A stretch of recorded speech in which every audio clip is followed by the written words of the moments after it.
The nurse was cutting the last stitch above my heart when my phone lit up. "We're busy, Mom. Maybe call yourself a cab." 9 words. That's all it took to make me realize I had survived open-heart surgery, but my family didn't survive love. Outside the window, rain was pounding the glass like it was trying to warn me.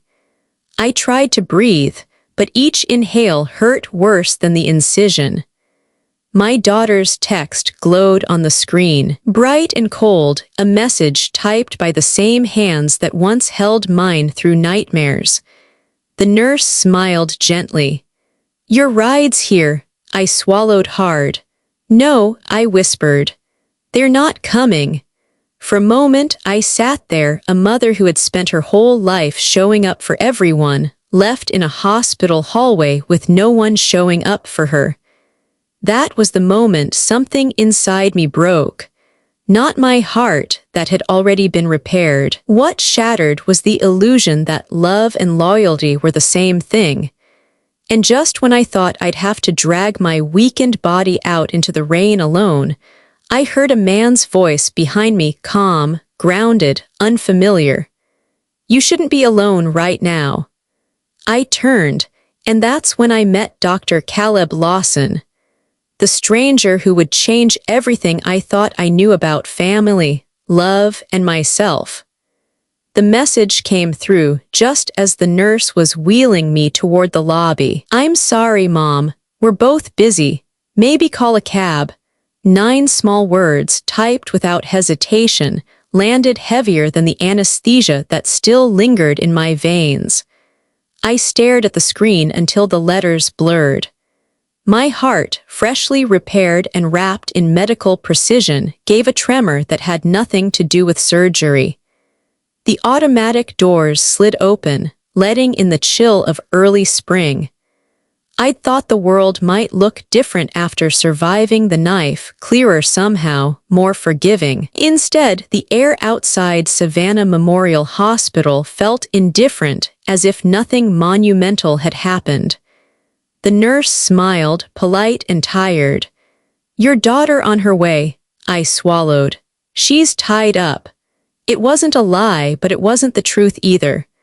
Rachel always was tied up with listings, clients, deadlines, appearances. And Grant, my son, lived 2 hours away and called only on birthdays when Siri reminded him to. The nurse hesitated, glancing at my single suitcase by her feet. "Do you have anyone else who can pick you up?" Her tone was gentle, but the question sliced through me. Anyone else? I wanted to tell her that once upon a time, my house had overflowed with people who needed me, kids, neighbors, even stray cats who found a home under my porch. Now, no one's calendar had room for me. "I'll figure something out," I murmured. She gave a professional smile, the kind you give someone you know is lying. Then she left, her rubber soles squeaking down the corridor. The waiting area was half empty, just a man reading a newspaper, a teenager scrolling his phone, and me, a woman with a fresh scar under her blouse and no one coming to get her. I tried calling Rachel again, even though I knew what I'd get. Voicemail. "Hi, this is Rachel Whitmore with Coastal Realty. Leave a message, and I'll get back to you as soon as I can." It was like being ghosted by my own child. Outside, the sky was the color of metal, heavy with rain. Drops began to streak down the tall glass windows of the hospital entrance, distorting the world beyond like tears sliding over a lens. I told myself to be reasonable. She had her own life, her own problems. I'd raised her to be independent, hadn't I? Maybe I'd done that job too well. Still, something small and stubborn inside me wanted her to walk through those doors, umbrella in hand, saying, "Mom, sorry I'm late. Let's get you home." But she didn't. Minutes stretched into an hour. Every time the automatic doors whooshed open, I looked up, hoping. Each time it was someone else, A delivery driver, a tired nurse, a family reuniting with balloons and relief. The sight of them hurt more than I care to admit. When the nurse's station clock blinked 5:48 p.m., I realized I couldn't sit there forever. I was about to stand, still weak and dizzy, when my phone buzzed again. For a fraction of a second, hope flared. Maybe Rachel had changed her mind, but it was Grant this time. "Hey Mom, you good? I'm slammed at work. Maybe next week we can FaceTime." No punctuation, no offer, just an afterthought. I felt something inside me go quiet, like a candle flickering out. I pressed my hand against my chest, not because it hurt physically, but because it was the only way to keep myself from coming apart. The scar beneath my blouse felt warm, alive, still healing. "I can call you a taxi," the receptionist said kindly when she noticed me still sitting there. I nodded, forcing a smile. "Thank you." She picked up the phone, and I watched her fingers move over the keypad. That's when I heard him. A voice, steady, low, carrying the kind of assurance that made people stop and listen. "You shouldn't be alone right now." I turned. He stood just inside the sliding doors, tall and composed, rain misting the shoulders of his coat. Silver hair, sharp eyes softened by something like kindness. He looked familiar, though I couldn't place where I'd seen him before. "I'm sorry," I managed. He stepped closer, voice calm but certain. "You just had cardiac surgery, didn't you? I recognized you from the recovery wing. I was consulting there this week." It clicked. Caleb Lawson, the doctor whose research had been mentioned in one of the hospital's pamphlets. I remembered the way nurses had spoken his name with respect, even reverence. "I'm fine," I said automatically, though the room was already tilting slightly. He frowned gently. "You're not. You're exhausted, and you shouldn't be arranging taxis while your heart is still learning how to trust itself again." Something about his words, so matter-of-fact, yet deeply human, unraveled me. I could have brushed him off, pretended pride was enough to keep me standing. But I was tired of pretending strength was the same thing as peace, so I whispered the smallest truth I'd said all day. "I don't have anyone coming for me." Caleb nodded once as if that settled it. "Then I'll take you home." And just like that, a stranger filled the silence my family had left behind. As he walked ahead to tell the receptionist he'd handle my discharge, I sat there for a moment longer, the rain still falling outside, my phone still blank. It's strange, the way life changes direction without warning. One minute, you're waiting for someone who never shows up. The next, you're being led into the unknown by a man you've never met. And that was how Dr. Caleb Lawson entered my story. The rain hadn't stopped when we stepped outside. The hospital awning rattled softly as the wind picked up, and I tightened my coat around me. Caleb held the door open, a quiet gesture that felt foreign in its sincerity. His car, a dark green Lincoln, the kind that still smelled faintly of leather and patience, waited at the curb. I hesitated, the polite kind of hesitation older women are trained to show. "I can manage," I told him, even though the ground seemed to sway beneath me. "I don't doubt it," he replied with a small smile. But sometimes managing is just another word for suffering quietly. I almost laughed at that, partly because it was true, partly because no one had ever said it out loud before. He walked around to open the passenger door. I wanted to insist again, to preserve some fragment of pride, but when I took a step forward, my knees reminded me that dignity doesn't drive cars. So I got in. The seat was warm, the air faintly scented with rain and something herbal, Maybe eucalyptus. He adjusted the heater and handed me a bottle of water from the console. Drink slowly, he said. Your body's still catching up. It wasn't just his voice, it was his tone. Grounded, calm, like someone who'd spent a lifetime pulling people back from the edge. We drove in silence for a few minutes, the windshield wipers whispering rhythmically. Outside, savannah blurred past in shades of gray and green, oak trees heavy with Spanish moss, wet sidewalks, the distant glow of shop lights coming to life for evening. I don't usually accept rides from strangers, I said finally. I don't usually offer them, he replied without looking over. But you didn't seem like the type of person who should be left waiting. It wasn't a flirtation.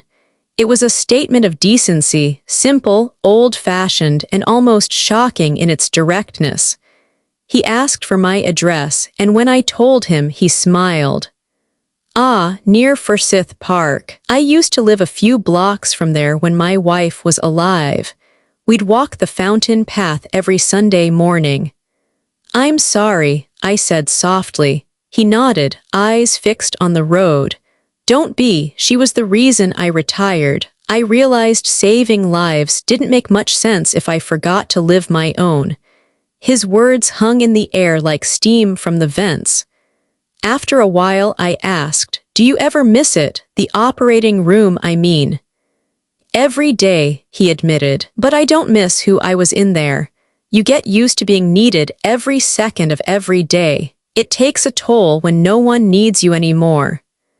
I turned my face toward the window. I think I know that feeling. He glanced at me, and our eyes met briefly in the reflection of the glass, two people orbiting the same quiet loneliness, pretending not to notice. We talked the way people do when they know they might never speak again, unfiltered, honest, a little reckless, about books, about the stubborn heart and its metaphors. I used to teach literature, I told him. Poetry mostly. My students thought I was sentimental, but I think stories are the only thing that make us real. Maybe that's why I liked medicine, he said. Every patient's story ends differently, but they all start the same, someone trying to keep going. That line settled into me like warmth after cold. The rain eased as we turned onto Whitmore Lane. My house appeared through the mist, still lonely, too large for one person. Caleb parked in front but didn't rush to open the door. He looked around quietly, taking in the magnolia tree in my yard, the chipped white mailbox, the soft light in the windows. This is a good home, he said. It used to be, I whispered. He didn't offer pity. He didn't fill the silence with easy comfort. He just nodded as if understanding that some things can't be fixed, they can only be witnessed. When he stepped out to help me, I tried to protest again. You've done more than enough, Dr. Lawson. Please, he said, smiling faintly. Just Caleb. He walked me to the porch, careful not to hover, yet present enough that I didn't feel small. I unlocked the door, and the smell of old paper and lemon polish met me like a ghost of routine. I turned to thank him, unsure how to say that gratitude and ache often share the same breath. Thank you, I managed. For all this. He gave a small shrug. Maybe it's not help, it's just connection. The simplicity of it broke me a little. When he left, I watched his car disappear down the quiet street, tail lights glowing like faint promises against the rain. For a long time, I stood there with the porch light still on, the words echoing in my chest. Maybe it's not help, it's just connection. I repeated it to myself until I believed it. When I stepped inside, the house greeted me with its familiar hush, a silence so complete it almost hummed. The air smelled faintly of lavender cleaner and old wood, the way empty houses do when they've gone too long without laughter. I set my overnight bag on the entry bench, the sound of it landing echoing too loudly in the stillness.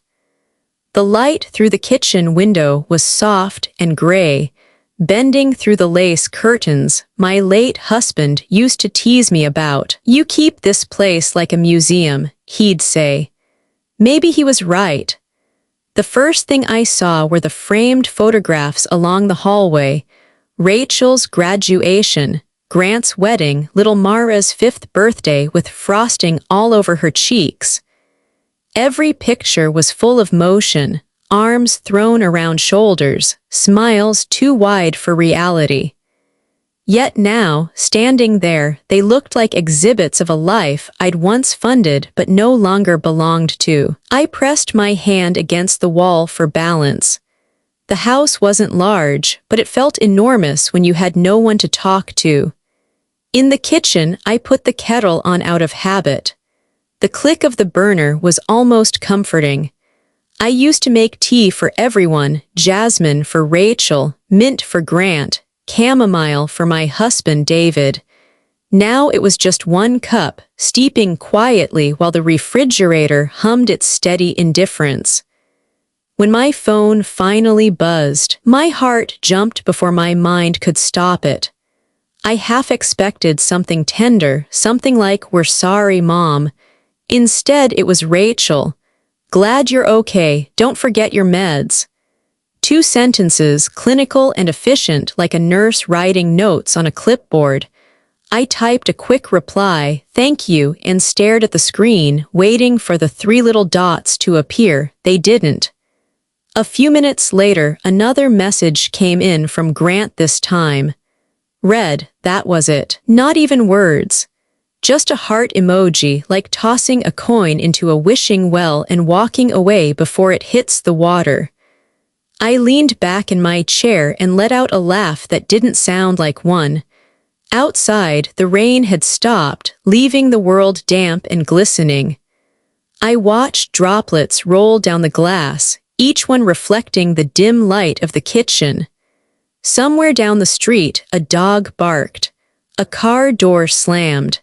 And then nothing again. It struck me then. Silence isn't always peaceful. Sometimes it's a living thing, sitting beside you, breathing when you breathe, whispering all the things people don't say out loud. I carried my tea to the living room and turned on the lamp beside the couch. The golden light hit the picture frames again, and for a moment I imagined the voices coming back. The sound of Rachel's heels clicking down the hallway, Grant teasing her, David calling out from the den. The house had been noisy once. I hadn't realized how much I missed that kind of noise until it was gone. On the mantel, a small brass clock ticked steadily, marking every second of my new solitude. I pulled the blanket from the arm of the couch, wrapped it around myself, and tried to read a book. The words blurred after a few pages. My mind kept drifting to Caleb, his calm tone, his quiet confidence, the way he'd said connection instead of help. When my phone buzzed again, I reached for it without thinking. "This is Caleb, just checking if you made it inside safely." A simple line, polite and thoughtful, but it hit me like warmth spreading through a cold room. I typed back quickly, "I did, thank you again for the ride and for caring." Then I set the phone down, expecting the silence to return, but it didn't feel quite as heavy this time. There was something lighter in the air, as if that message had opened a small window somewhere inside me. I sat there for a long while, watching the shadows shift across the room, listening to the faint hum of the refrigerator and the ticking clock. It wasn't much, but for the first time in months, I didn't feel invisible. Loneliness has a sound, I realized. It's not the absence of noise, it's the echo of all the words you wish someone would say. That night, I went to bed with the phone beside me on the nightstand, its quiet glow like a small promise that maybe, just maybe, the world hadn't completely forgotten I existed. 3 days passed quietly. The rain had given way to sunlight, but my house still felt dim. I spent those days doing what I always did, watering the plants that didn't need me, tidying rooms no one used, pretending the ache in my chest was just part of recovery. On the third afternoon, just as I'd settled down with a cup of tea, a knock echoed through the front door. I wasn't expecting anyone. Rachel never dropped by without texting first, and the mailman usually honked instead of knocking. When I opened the door, there he was, Caleb Lawson, standing on my porch in a navy sweater and holding a pot wrapped in a dish towel. "Did I catch you at a bad time?" he asked. His voice had that same quiet authority I remembered, the kind that could calm a storm without raising itself. "No," I said, surprised at how easily the word came out. "Just unexpected." He lifted the pot slightly. "Chicken and barley, not my recipe, but I'm told it heals everything from heart surgery to loneliness." I smiled despite myself. "I didn't realize you made house calls." He grinned, "Only for the stubborn ones who pretend they don't need company." I stepped aside to let him in. The smell of the soup, rich, savory, and comforting, filled the entryway, blending with the faint scent of lemon polish that lingered from my morning cleaning. He looked around as he walked in, taking in the books stacked neatly on the coffee table, the folded throw blanket, the sunlight filtering through the lace curtains. "You have a beautiful home," he said. "It's quieter than I'd like," I replied. He set the pot on the counter and glanced at me. "Sometimes quiet isn't emptiness. Sometimes it's space waiting to be filled again." I wasn't sure whether to thank him or cry. Instead, I motioned toward the dining table. "You'll have to eat some of your miracle soup too, or I'll feel guilty." We ate slowly, the kind of meal that doesn't need background noise. It felt strangely easy, two people who didn't owe each other anything, sitting across from one another as though they'd done it 100 times before. We talked about simple things at first: Savannah's unpredictable weather, favorite books, his volunteer work at the hospital. Eventually, the conversation wandered into softer, unguarded places. He told me about his wife, Clara, how she'd been a nurse, how they'd met in the ER during a hurricane. "She had this way of making chaos look like choreography," he said, eyes distant but warm. "After she passed, I thought I'd learned how to be alone. Turns out I just learned how to stay busy." I nodded, understanding more than I wanted to admit. "I lost my husband David 12 years ago. Heart attack, sudden. We were arguing about something stupid, the kitchen renovation, I think, and then he was gone." He met my eyes. "I'm sorry." "I used to think grief faded," I said quietly. "But it just changes shape. It becomes part of your furniture. You stop noticing it until you bump into it again." He leaned back, studying me with that kind of attentiveness that feels like a kindness. "You're right. You don't move past grief. Just learn to live beside it." We fell into a long, comfortable silence, broken only by the ticking of the clock above the mantel. His gaze shifted to the family photo resting there, Rachel and Grant with their families, all smiles, frozen in a version of love that looked perfect on paper. "You gave them everything," he said softly. The words were simple, but they landed with the weight of truth. I tried to laugh it off, waving a hand as if it didn't sting. "That's what mothers do." Caleb didn't smile. "Maybe, but at some point you have to give something back to yourself." The room went still. The afternoon light had softened into gold, painting the edges of everything, the photo frames, the curtain lace, the lines on our faces. His words lingered like a low chord that didn't resolve. I busied myself collecting the dishes just to avoid the intensity of the moment. "You make it sound easy," I said. He shook his head. "It's not easy, it's necessary." When he stood to leave, he placed his hand on the doorframe and looked back at me. "You don't owe anyone proof that you're okay, Serafina. Sometimes the strongest thing you can do is admit you're tired of pretending." I wanted to reply, but my throat tightened. After he left, I walked back into the living room. The soup pot still sat on the counter, half full and warm. The sunlight had moved across the floor, settling on the family photo once more. I stared at it for a long time before turning it slightly, not away, but just enough so it didn't look like they were watching me. Then I poured myself another bowl of Caleb's soup and sat down at the table alone. It tasted like something I hadn't had in years, comfort without condition. The next morning began like most mornings, quiet, deliberate, predictable. I watered the ferns by the window, made my tea, and sat at the kitchen table with the newspaper I didn't really read. The world kept spinning politics, weather, stock markets. None of it seemed to include people like me. Around 10, my phone buzzed across the table. For a second, my heart jumped. Maybe Rachel finally remembered that her mother had survived heart surgery. But the name on the screen wasn't hers, it was Mara. I hadn't heard my granddaughter's voice in weeks.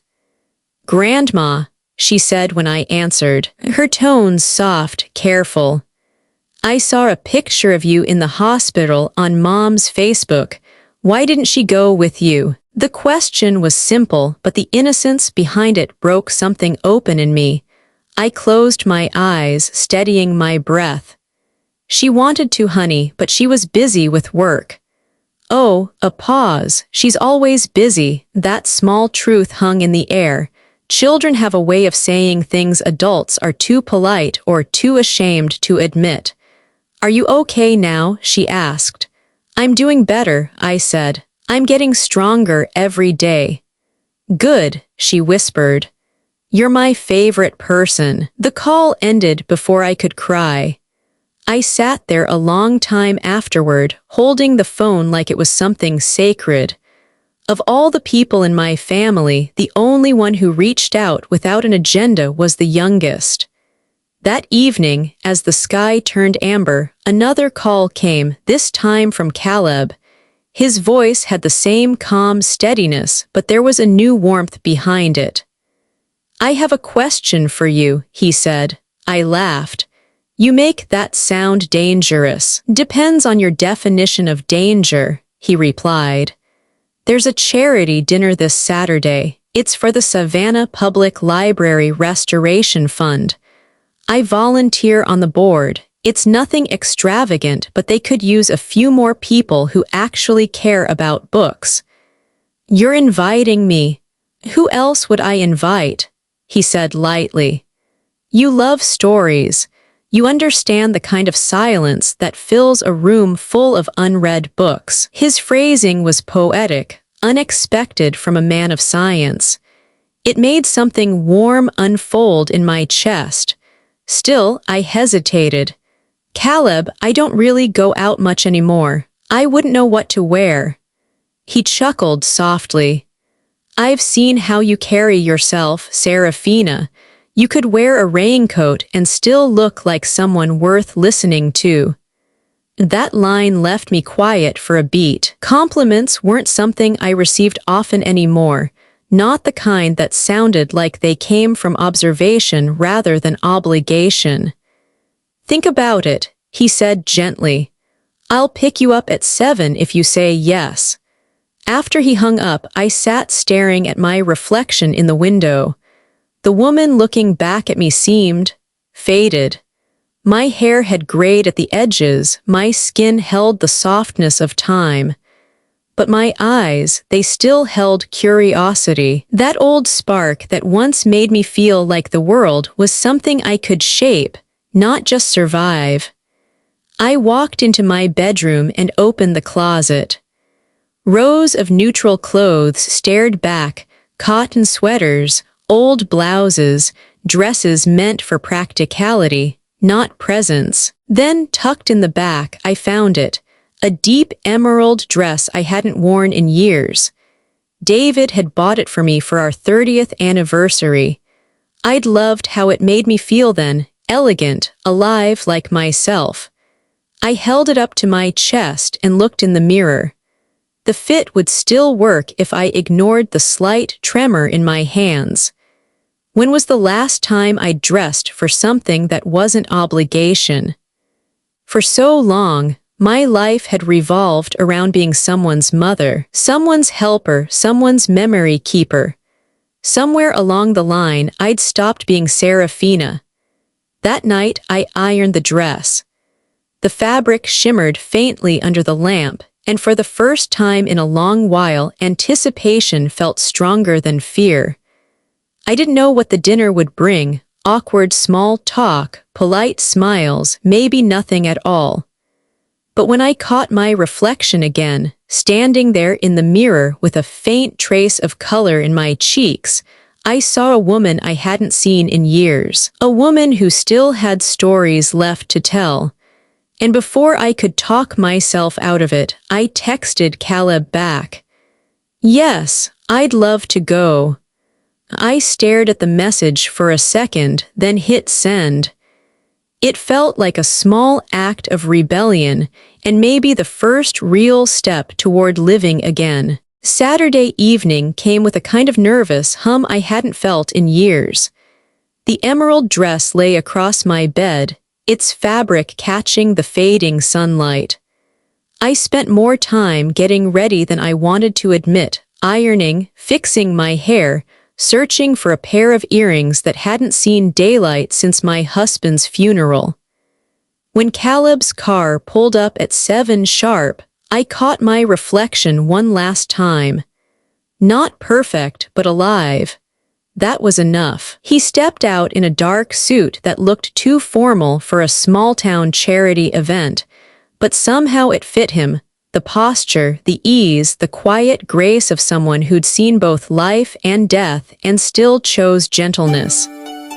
"You look beautiful," he said, with no hesitation, no dramatics, just truth.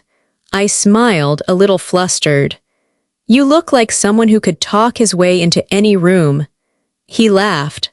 "I've had practice." The dinner was held at a restored Victorian house near Forsyth Park, the kind of place where chandeliers still glowed with amber bulbs and laughter carried easily through high ceilings.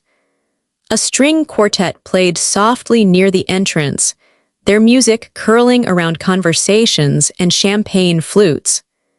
From the moment we walked in, it was clear that Caleb Lawson was a man people noticed. Guests turned, greeted him with warmth and a hint of reverence. Shoulder touches, smiles that lingered a bit too long. He handled them with ease, introducing me not as a friend or a guest, but simply, "This is Serafina." No titles, no qualifiers, just my name.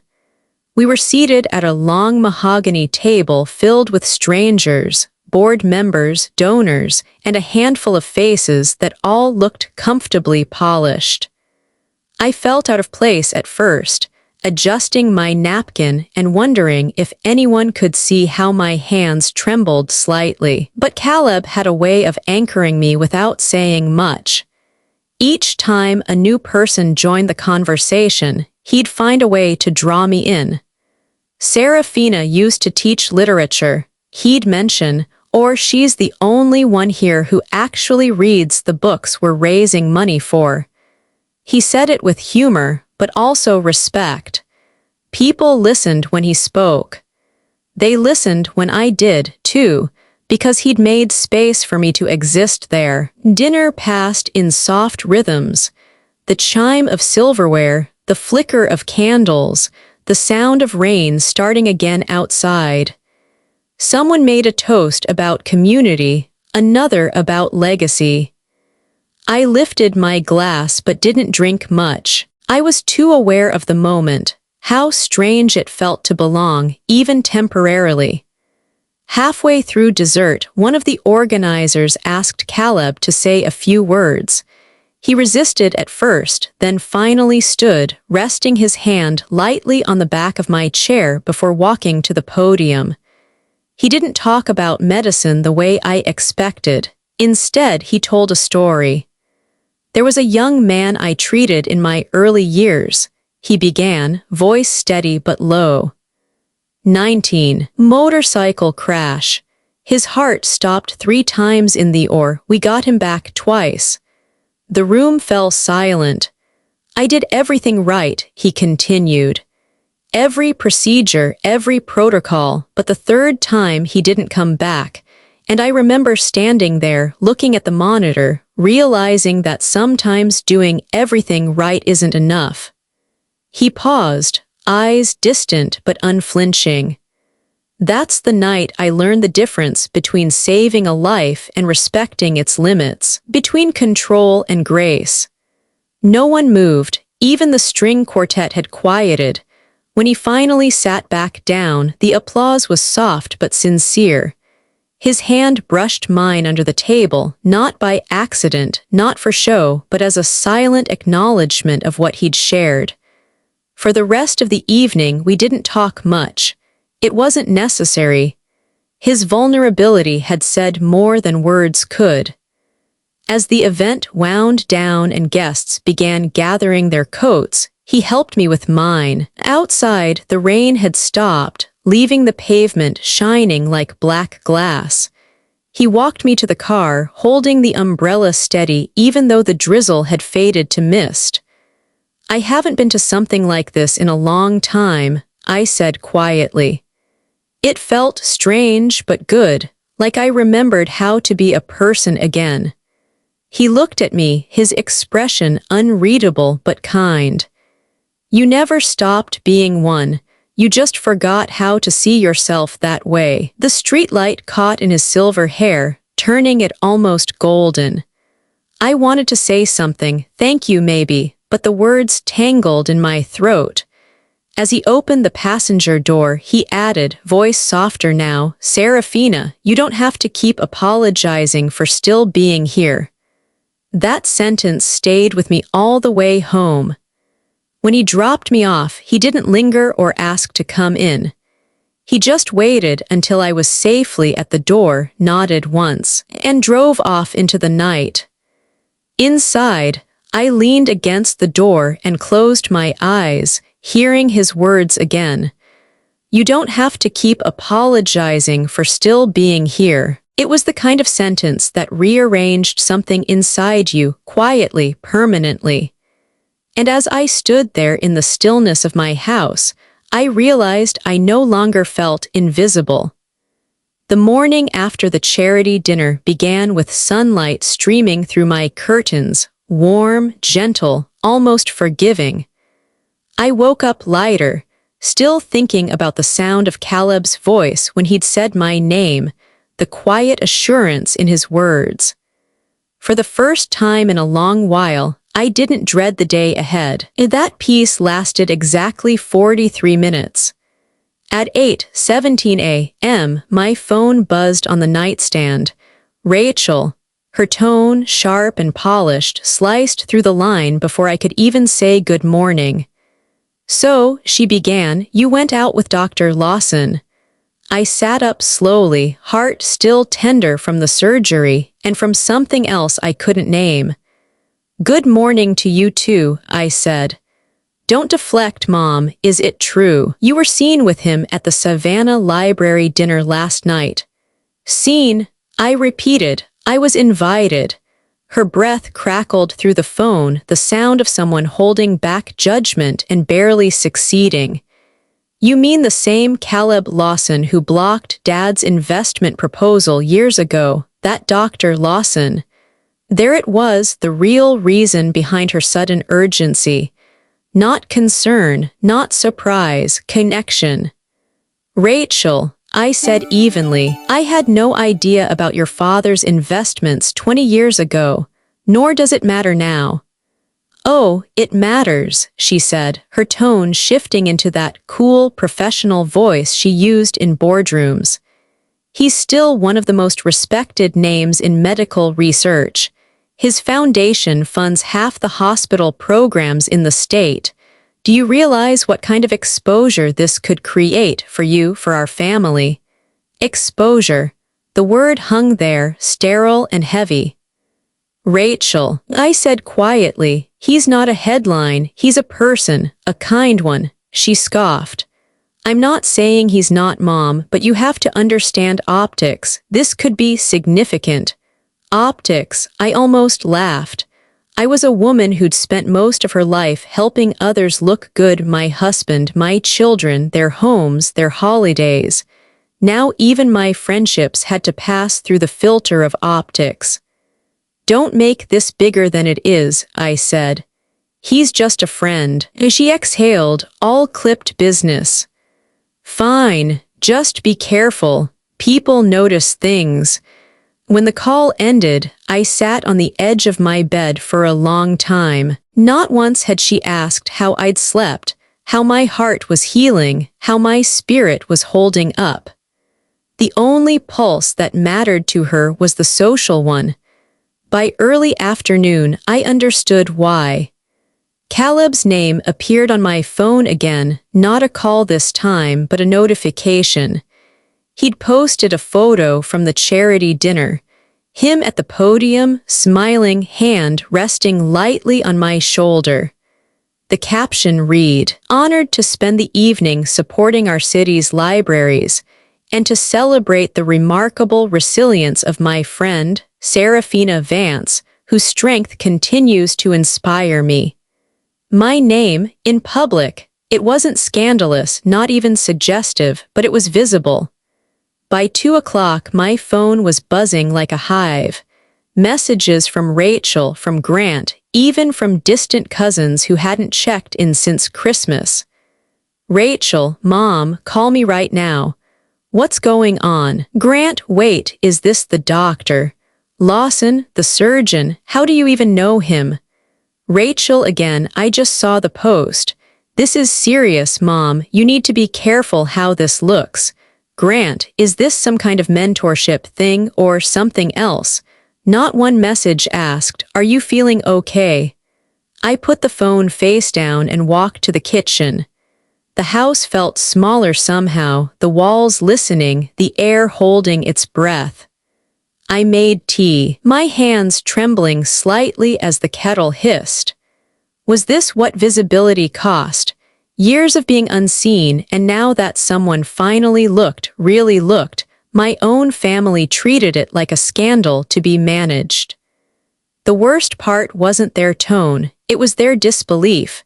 They couldn't imagine someone like me being interesting to someone like him. As the day wore on, I kept checking the post, the likes climbing into the thousands, comments trickling in. Beautiful story. Dr. Lawson is such a kind man. Inspiring woman wishing her health and happiness. And one comment that made me stop breathing for a second. True strength isn't loud. It's found in quiet survivors like her. It wasn't signed, but somehow I knew it was Caleb.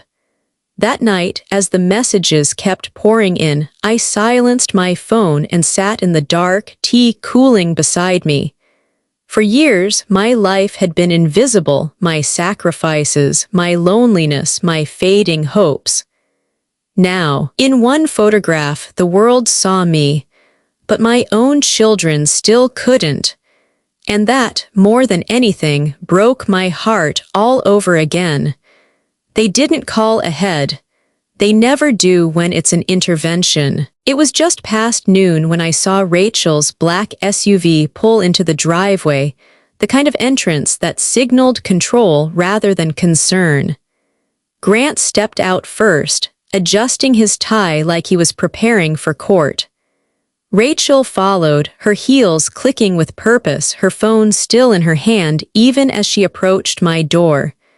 The doorbell rang twice, sharp, impatient.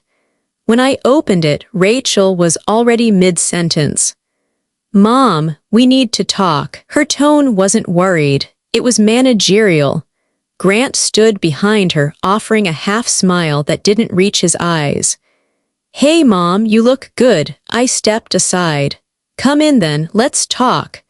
They followed me into the living room, the same room where I'd once hosted their birthdays, Thanksgivings, and quiet movie nights when they couldn't afford a sitter. Now they looked at it like it belonged to someone else. Rachel sat forward on the couch, hands clasped like a strategist in a board meeting. "We just want to make sure you're thinking clearly about all this," she began. "All what?" I asked. "About Dr. Lawson," she said, lowering her voice as if his name carried scandal. "He's complicated, he's a public figure. There are expectations that come with that, and after your surgery, well, you've been through a lot, you're vulnerable." That word again, vulnerable. I studied her face, the sharp lines of ambition, the tired eyes she covered with confidence. My daughter, who once cried in my arms after her first big failure at work. My daughter, who had begged me to babysit her kids so she could attend just one more networking dinner. Vulnerable, I repeated slowly. "You mean alive?" Her expression faltered. "Mom, that's not." "It is," I interrupted, my voice calm but steady. "You keep saying I'm fragile, like being careful is the same as being dead. I survived heart surgery, Rachel. I'm not broken, I'm finally breathing again." Grant cleared his throat, uneasy. "We're not saying you can't live your life, Mom. We're just surprised, I guess, you never mentioned him before." I turned to him. "Because the last time I mentioned someone new in my life, you both made it sound like a family liability." He looked down at his shoes. Rachel, meanwhile, pressed on, undeterred. "Mom, you have to understand the optics." "Stop," I said sharply. The word startled even me. "Stop calling my life optics. Stop managing me like I'm a client who's about to ruin your brand. I don't need approval to have dinner with a man who makes me feel human again." Rachel blinked, stunned. I'd never raised my voice to her, not once in her adult life. "You're misunderstanding," she said after a pause, trying to recover her footing. "We're just worried someone might take advantage of you." I smiled then, not out of amusement, but revelation. "You mean you're worried I might stop being useful to you?" Her face froze. Grant's mouth opened, then closed again. "When your father died, I gave up everything, my savings, my time, my energy, to make sure you both could build the lives you wanted. I didn't ask for repayment. I didn't even ask for gratitude, but don't come into my home and tell me I'm incapable of choosing my own company." Rachel's voice trembled slightly now, stripped of its professional polish. "Mom, we're just trying to protect you." "Then start by respecting me," I said quietly. The silence that followed was thick and heavy, the kind that exposes truth. Grant rubbed the back of his neck, a boyish gesture that reminded me of his younger self. "Maybe we should go," he muttered. Rachel stood abruptly, gathering her purse like a weapon. "Fine. But when this blows up, don't say we didn't warn you." I met her gaze evenly. "And when it doesn't, don't say you were responsible for it." She hesitated for a fraction of a second, long enough for guilt to flicker across her face, then turned toward the door. Grant followed, offering me a quick, awkward hug before leaving. When the door closed behind them, the house fell quiet again. For a moment, I waited for the old instinct to rise, the one that always told me to chase after them, to explain, to smooth things over. But it didn't come.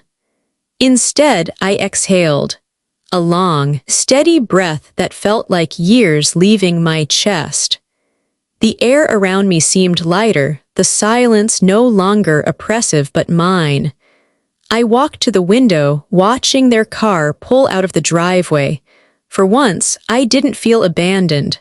I felt free. Somewhere deep inside, a truth finally settled into place.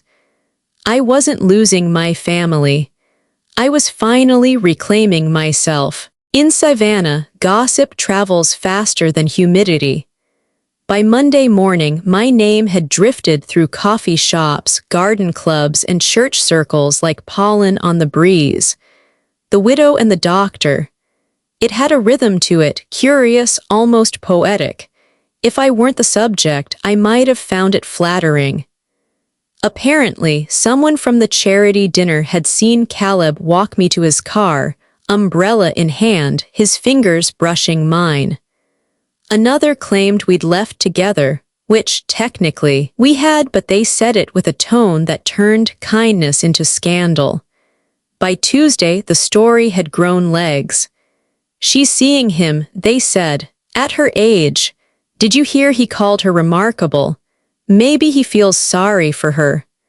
I heard it all secondhand, from the woman at the grocery store who avoided eye contact, from the barista who paused just a little too long before asking how my morning was.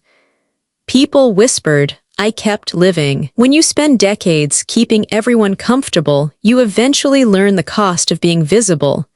For years, I'd been background, soft, dependable, invisible. Now, with one photo and one walk under the stars, I was the center of a story I hadn't written. Caleb called that afternoon. You sound tired, he said after I picked up. Just adjusting to my newfound celebrity, I replied dryly. He chuckled. Ah, yes, Savannah's national pastime, turning compassion into controversy. There was a pause. Do you want to get away from it for a bit? Where would we go? Someplace quiet, he said. I know a path by the marshlands. It's peaceful at dusk. I promise no audience. I hesitated, part of me worried that going out again would only feed the rumors. But then I remembered Rachel's words, vulnerable, and realized that staying home would make them true. All right, I said. I'll go. He picked me up just before sunset. The sky stretched wide and endless, painted in soft shades of peach and lavender. We parked near the edge of the marsh where tall reeds swayed in rhythm with the wind and the water reflected the dying light. We walked slowly, side by side. My steps were careful, still cautious from the surgery, but he matched my pace without making it obvious. Doesn't this place feel like the world forgot to hurry? He asked. I smiled. I think that's what I like about it. For a while, we didn't speak. The air was thick with the smell of salt and earth. The distant croak of frogs mixed with the gentle hum of cicadas. Then, as if on cue, a small flock of egrets lifted from the reeds, their white wings glowing against the amber sky. They look like peace, I murmured. Caleb nodded. Or surrender. I glanced at him. To what? To the idea that we can't control how others see us, he said. We both earn the right to be misunderstood, Serafina. His words stopped me. I looked out over the marsh, watching the ripples form where the tide met the shore. For so long, I'd lived trying to be understood by my husband, by my children, by the world that measured women like me by what we gave, not what we kept. Maybe it was time to stop explaining. Let them talk, he added softly. If gossip is the price of being alive, I'll pay it. He reached for my hand, not forcefully, not like a declaration, but with the quiet certainty of someone offering presence rather than rescue. I didn't pull away. His hand was warm, steady, the kind of touch that didn't ask for anything in return. We kept walking until the sun dipped below the horizon, the sky deepening into shades of indigo. The air cooled, but I didn't feel cold. It wasn't romance, not yet. It was something gentler, something rarer, permission to exist again. When he dropped me off that night, he didn't try to come in. He just smiled and said, "You look lighter." "Maybe I am," I replied. And for the first time in years, it was true. It started with a text that looked innocent enough. "Rachel, dinner at my place tomorrow, just the family. 6 p.m. Red." The heart at the end should have warned me. Rachel only used emojis when she wanted something. Still, I told myself this could be progress. Maybe the tension from our last conversation had settled. Maybe she'd finally come around. I spent an hour deciding whether to bring dessert, then settled on a small bouquet instead, white lilies, her favorite. And when I arrived, her house looked as immaculate as always, perfectly staged like a magazine cover. The kind of place where nothing personal dared to stay visible. The moment I stepped inside, though I felt it, the air was too still, too expectant. And then I saw him, Caleb, standing in her polished dining room, looking as uncomfortable as I suddenly felt. His eyes met mine, apologetic, almost pleading. "Mom," Rachel said brightly, her voice sugar-coated and sharp at the same time. "Surprise!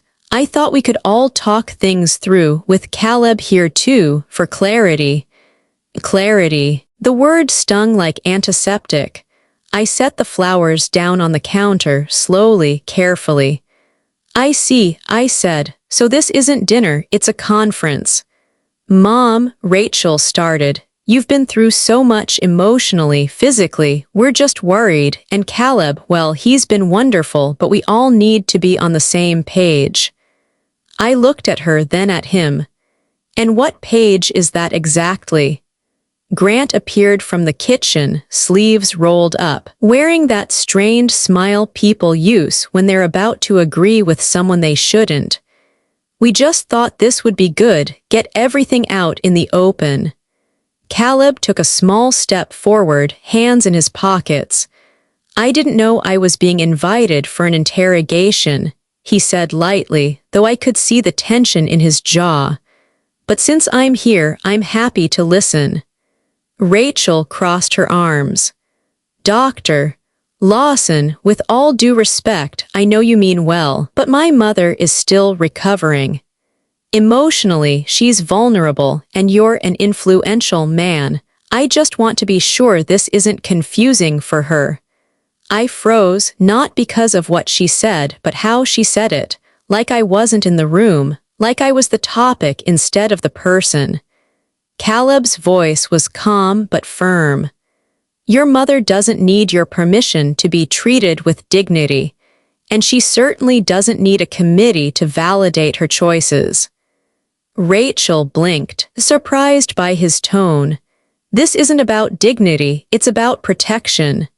"Protection," Caleb echoed, "or control." The table fell silent. Grant cleared his throat again, looking at me with that pleading older son expression that used to melt me. "Mom, Rachel's just trying to look out for you. You've always taken care of everyone else. Maybe it's hard for you to see when someone might be taking advantage." I turned to him, steady now. "Grant, the only people who have taken advantage of me are the ones who call it love." He looked away. Rachel opened her mouth, ready to defend herself, but I'd had enough. I stood up slowly, my chair scraping softly against the hardwood floor. "You know," I said, my voice quieter than theirs but stronger than I felt, "I raised children who think control equals care. You don't see it as manipulation, you see it as love. And maybe it is in your own language, but it's a love that suffocates instead of heals." "Mom," Rachel started. I held up my hand. I forgive you, I said, but I no longer submit to it. The room stilled. Even the clock on the wall seemed to hold its breath. Caleb looked at me then, not as a rescuer, but as someone who understood exactly what it costs to tell the truth aloud. Rachel's face flushed. You're being dramatic, she said quietly, voice trembling now. We just wanted. I know what you wanted, I interrupted. Control disguised as concern. But this time, I'm keeping my life exactly as it is, messy, imperfect, and mine. I reached for my purse. Caleb moved aside, letting me pass. Serafina, he said softly as I reached the door, do you want me to walk you out? I met his eyes. No, I said, my voice steady. I can walk myself. And I did. The night air outside was cool and sharp, a welcome contrast to the heavy stillness I'd left behind. I walked down Rachel's perfectly trimmed path, heels clicking against the stone, each step shedding a layer of the guilt I'd carried for years. By the time I reached the sidewalk, the knot in my chest had loosened. For the first time in my life, I wasn't trying to make peace with anyone. I was just choosing it for myself. And as I exhaled under the quiet savannah sky, it didn't feel like rebellion. It felt like freedom. That night, the house was still. Even the crickets outside seemed to pause, as if giving me the silence I needed. I couldn't sleep, not from anger, but from clarity, the kind that burns quietly in your chest until it demands to be turned into words. So I went to my desk by the window, the same spot where I used to write thank you notes, grocery lists, and sympathy cards for other people's losses. Tonight, I wrote for myself. 2 envelopes, 2 children, 2 truths long overdue. I started with Rachel's letter. My dear Rachel, I know everything you do comes from a place of fear, the kind you inherited from me. I taught you to control what hurts, to fix what's broken, to polish what's messy. I thought that would keep you safe. I was wrong. It only made us both afraid of being human. You don't have to protect me, sweetheart. You just have to love me. I am not fragile. I am simply tired of being invisible.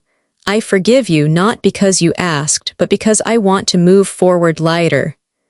Love, Mom. Then I began Grant's. My dear Grant, I know you mean well. You've always been the quiet one, the peacekeeper. But silence isn't peace, it's avoidance.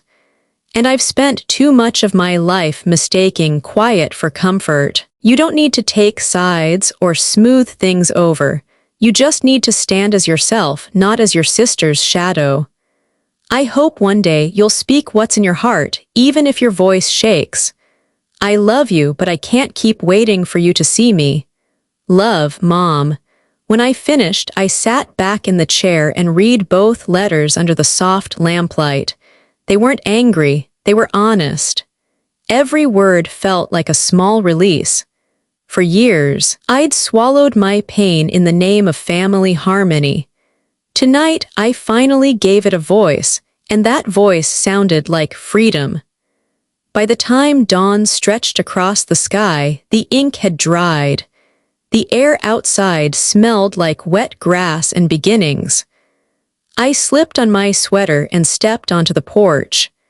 The magnolia leaves shimmered with dew, and sunlight spilled through the moss-draped trees, turning the yard gold. I placed both envelopes in the small wicker basket by the door, the one where I left things I couldn't carry inside anymore.